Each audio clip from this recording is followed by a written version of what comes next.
नमस्कार, स्वागत है आपका हमारे चैनल पर। मैं हूं आपके साथ शिप्रा सैनी।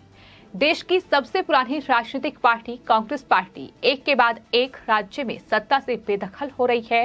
लगातार कांग्रेस के वरिष्ठ नेताओं की नाराजगी भी इस बात को लेकर देखी जा रही है। गुलाम नबी आजाद से लेकर कपिल सिब्बल और मनीष तिवारी जैसे तमाम नेता ये खुलकर बोल चुके हैं कि दरअसल कांग्रेस पार्टी को चिंतन करने की बेहद जरूरत है। जिस तरीके से कांग्रेस पार्टी एक के बाद एक ताश के पत्तों की तरह बिखर रही है। इस बीच आपको बता दें, कांग्रेस पार्टी ने चिंतन शिविर का आयोजन किया है और यहां कांग्रेस पार्टी की अंतरिम अध्यक्ष सोनिया गांधी ने इस चिंतन शिविर का उद्घाटन किया और खुलकर अपनी बात रखने के लिए आप स्वतंत्र हैं, ये सोनिया गांधी की ओर से कांग्रेस के तमाम नेताओं को कहा गया। उन्होंने कहा कि बाहर यही संदेश जाना चाहिए कि संगठन एक है। यानी इस शिविर का जब उद्घाटन सोनिया गांधी ने किया तो न सिर्फ अपने पार्टी के नेताओं को एक संदेश दिया, बल्कि इस दौरान उन्होंने मोदी सरकार और साथ ही आरएसएस पर भी जमकर हमला बोला। अल्पसंख्यकों की याद सोनिया गांधी को आई और अल्पसंख्यकों पर अपनी चिंता जाहिर करते हुए सोनिया गांधी ने कहा कि ऐसा माहौल पैदा किया जा रहा है कि लोग लगातार डर और असुरक्षा के भाव में रहें। अल्पसंख्यकों को शातिर तरीके से क्रूरता के साथ निशाना बनाया जा रहा है। अल्पसंख्यक हमारे समाज का अभिन्न अंग है और हमारे देश के समान नागरिक हैं। ये सोनिया गांधी की ओर से चिंतन शिविर में इस बात का जिक्र किया गया है। लेकिन इस सवाल के साथ ही अब सोनिया गांधी घिर चुकी हैं। सोशल मीडिया पर लोग लगातार अलग अलग प्रतिक्रियाएं दे रहे हैं। कोई सोनिया गांधी को राजस्थान के जोधपुर में भड़की हिंसा की याद दिला रहा है, तो कोई ये कह रहा है कि सोनिया गांधी को क्या जम्मू कश्मीर में अल्पसंख्यकों के साथ जो क्रूरता हुई क्या वो याद नहीं है।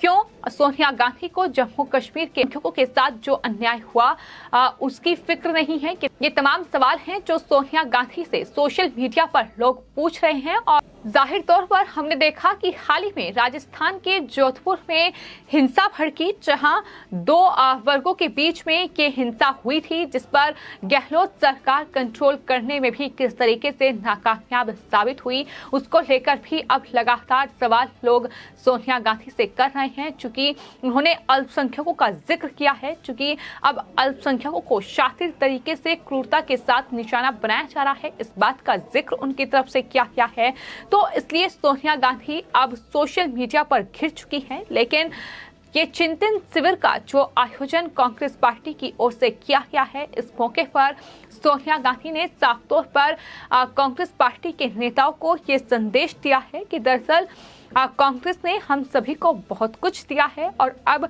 उसका कर्ज लौटाने की बारी है। सोनिया गांधी ने कहा कि हमें ये करना होगा कि यहाँ से जब निकले तो नई ऊर्जा और प्रेरणा के साथ निकलेंगे। यानी संगठन में किस तरीके की खींचतान चल रही है, किस तरीके से कांग्रेस पार्टी देश के अलग अलग राज्यों में आपस में ही कहीं ना कहीं अंदरूनी कलह जारी है। फिर चाहे बात पंजाब की जाए, चाहे फिर बात राजस्थान की जाए, जहां कांग्रेस पार्टी दो खेमों में बटी हुई है।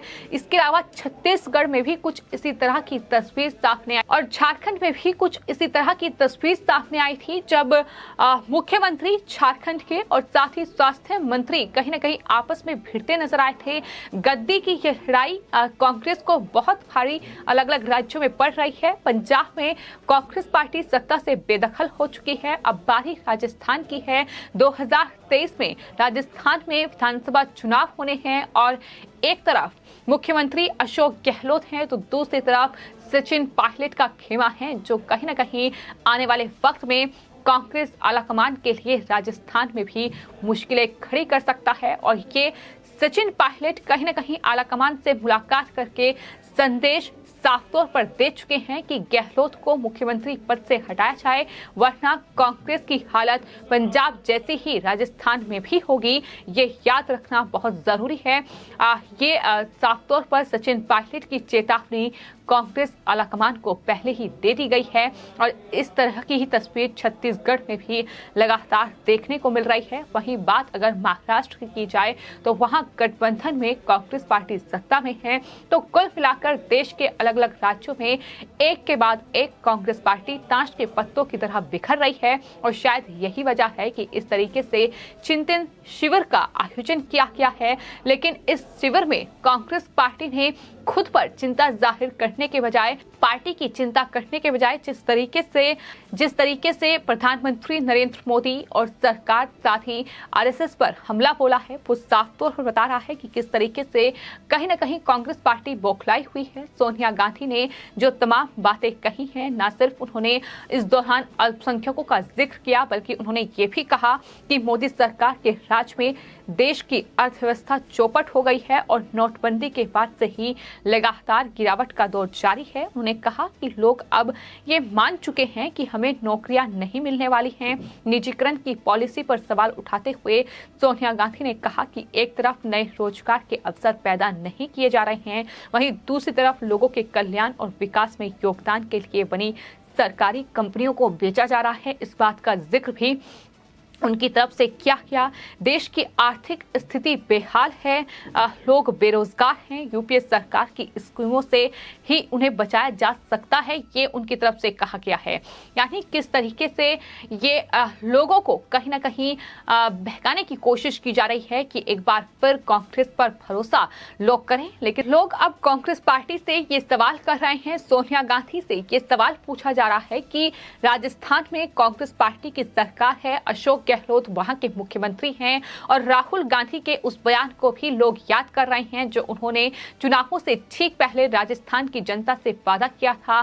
खासतौर पर उन्होंने किसानों से ये वादा किया था कि राजस्थान में अगर कांग्रेस पार्टी की सरकार आती है तो आप 10 तक गिनिए, यानी 10 दिन तक गिनिए और उसके बाद किसानों का कर्जा माफ हो जाएगा। लेकिन अब किसानों का कर्जा माफ नहीं हुआ और अगर इसको लेकर कांग्रेस पार्टी से सवाल किए जाते हैं तो वहां से जवाब आता है कि ऐसा कोई वादा किया ही नहीं गया था।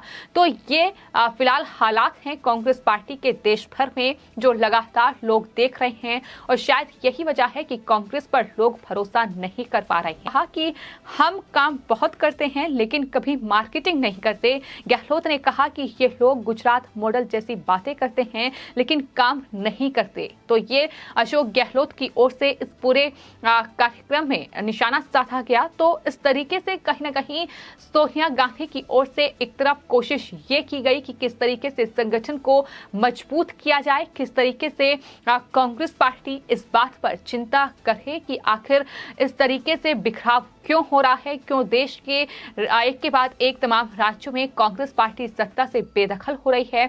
आपको ये भी बताते हैं कि कांग्रेस पार्टी के जो तमाम वरिष्ठ नेता हैं, G23 जो एक संगठन है जो कि कांग्रेस से नाराज है, उनका साफ तौर पर यह कहना है कि जो कांग्रेस है वो अपना अध्यक्ष का चुनाव ही नहीं कर पा रही है, कांग्रेस का नेतृत्व ही मजबूत हाथों में नहीं है। तो ये तमाम सवाल हैं जो G23 के नेताओं की ओर से उठाए गए हैं।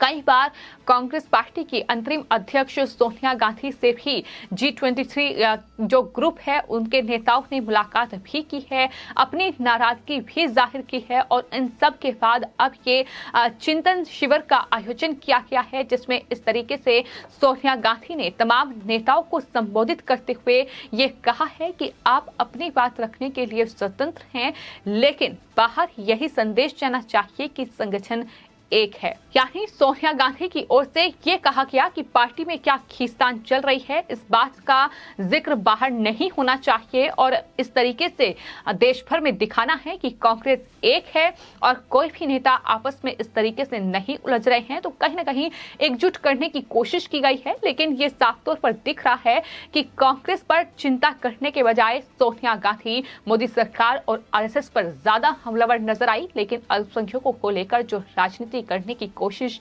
सोनिया गांधी ने की, इस पर भी वो सोशल मीडिया पर घिर गई।